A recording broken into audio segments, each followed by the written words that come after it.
and then in the middle is Professor Levine, and then on my right, or my left, is Sister Muslima.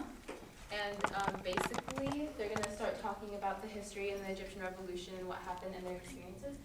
So real quickly, we'll get started with Professor Levine and what he has to say in history and Egypt. Thanks for having me. I wish I Thank could you stay for longer.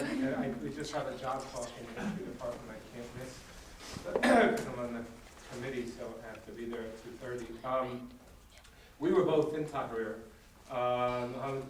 We met up there, which was really funny to see, run into. Funny, you know, you usually run into each other at Trader Joe's. And then it's like in Tahrir Square, which is definitely a slightly more fun place. But thankfully more fun. There were moments when it might have not been fun, but we ran into each other afterwards, right? No, before. When did we run? Saturday morning? Yeah, it was after. Like, it was out of Saturday morning. So certainly he can share his experiences as eloquently as can I. I guess what I would talk about for a couple of minutes is just what does this all mean? And maybe just make a couple of comments about that. I don't think it means Facebook saved, freed the world. I know there actually is one Egyptian guy who was maybe a little too happy and named his daughter Facebook. I don't know how that sounds even in Arabic. Facebook. I don't know. Facebook. Yeah, maybe, I don't know if it's a K. I don't even know how you pronounce it correctly. I would not advise anyone else to do that. And I don't think that Facebook deserves that much credit for the revolution. Having been coming to Egypt and studying social media for the last 6 years, I could say it's been Facebook for a long time. What it took was getting all the people on Facebook onto the streets. That was the key thing. My friends used to joke in these movements like Kafaya, there were 15,000 people on Facebook, but getting 50 people to a protest was a miracle. Why did it go from 50 to 500,000? That's the real question. A couple of reasons. First of all, the global financial crisis really worsened Egypt's economy to a point that people felt desperate. I think that desperation was first felt in Tunisia, which of course the initial young man who burned himself alive did it, not just because of the indignity of supposedly being slapped by a female police officer, which may or may not have actually happened, but because he had absolutely no chance to make a life for himself. And was so desperate he was willing to engage in this kind of symbolic, ritualistic suicide, which interestingly, many leading Muslim thinkers came out and said that act was not actually a suicide, so he wouldn't go to hell for doing that, because in Islam you can't kill yourself. So, and that actually is one of the most interesting things, is this, you always have theologians debating whether suicide bombing is suicide, whether it's an operation where killing yourself is a byproduct, not the intention. Well, now that same logic was applied to Bouazi with his death and saying the same thing, and that reflected, I think, a real sea change that's been going on all over the Muslim world in thinking, in debates over over the appropriate forms of resistance and against oppression and authority. And what I'm sure you saw in Tahrir and I saw also was, in the public sphere now, a very different kind of discourse taking shape about the power and importance of kind of nonviolent resistance against oppression, which has always been there, but never so dominant in the public sphere. So that's one thing. And then when Qaradawi came, and his speech, which was really interesting last week, the sort of first week anniversary, this huge speech he made,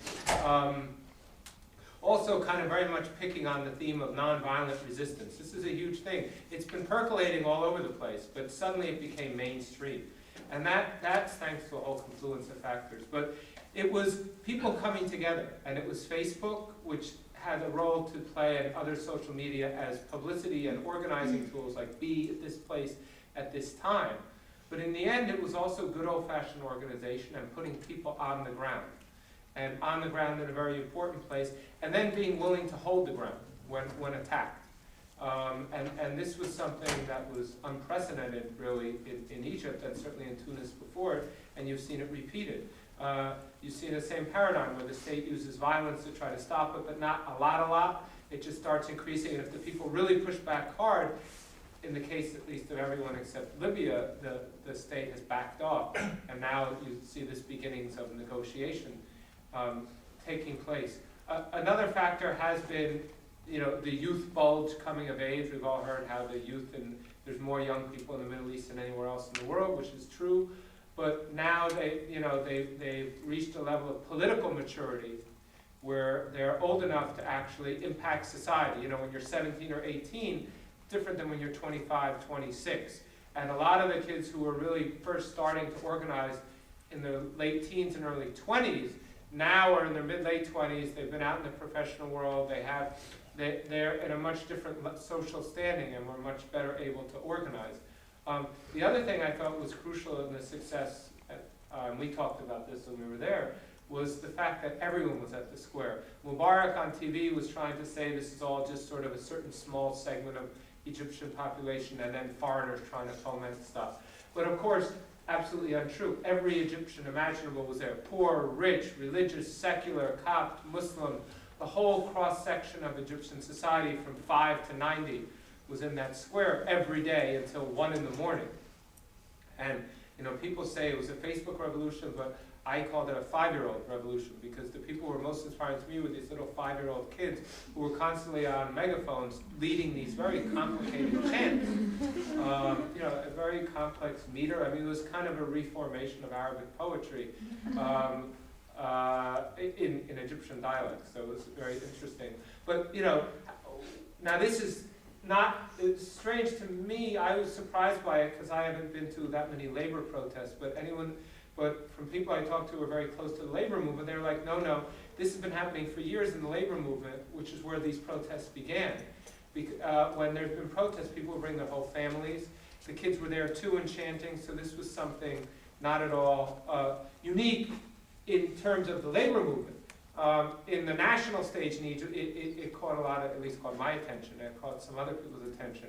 And the other thing that for me, that was also so important about that was that it showed the power of the labor movement. This revolution, I was standing with one of the main organizers of the protest, Hossam al-Hamalawi, who writes a great blog, Arabawi blog, when on Wednesday, when he started getting texts one after the other.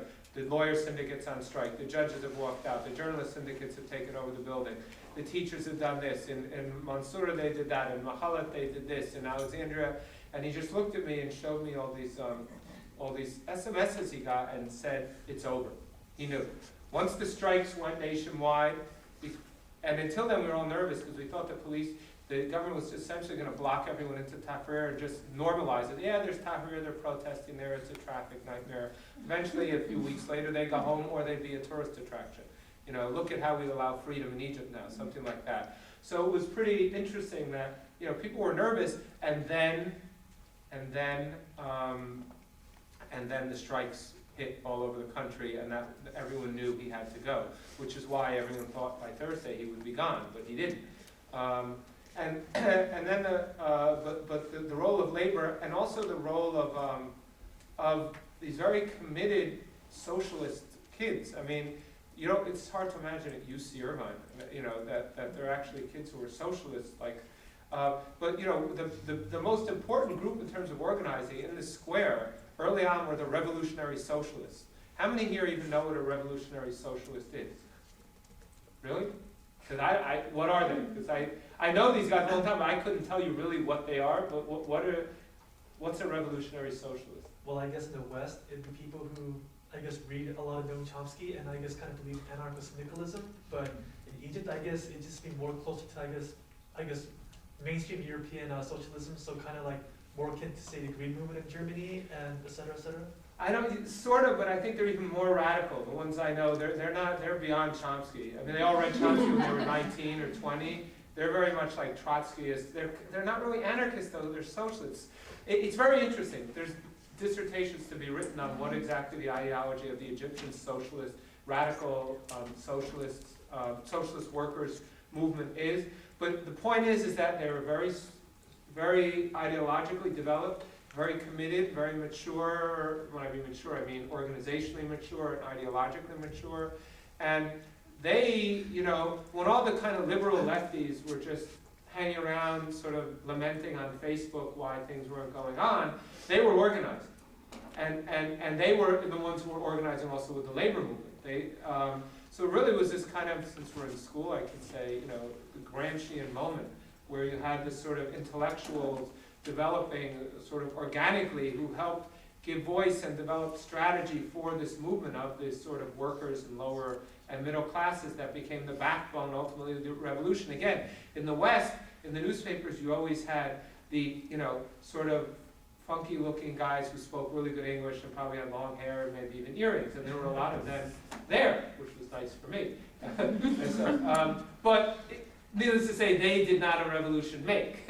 And the ones who really gave it the power initially was these very committed organizers who were much more hardcore left. And then they kind of combined, as they already had been doing for years, but now on the ground with the Ikhwanis. And not just the Brotherhood per se, but a lot of kids who came out of the Brotherhood, who had, by and large had left the Brotherhood effectively, even if they were still members. But they sort of left because they thought the Brotherhood was too tame and was politically too willing to cut deals. And so they had become more militant, but militant I don't mean, militant has a bad name in the US. Militant meaning exactly what happened. They wanted revolutionary change and were willing to put their bodies on the line to force it, and willing more directly to take on the regime than the older generation of the Brotherhood, given its history, quite obviously, was unwilling to do. So it was really this whole congruence of factors that made that particular revolution happen and succeed.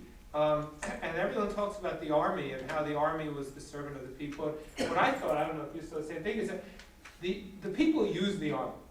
I don't know too many Egyptians who really buy that in the end. Oh, the army is the people love the army.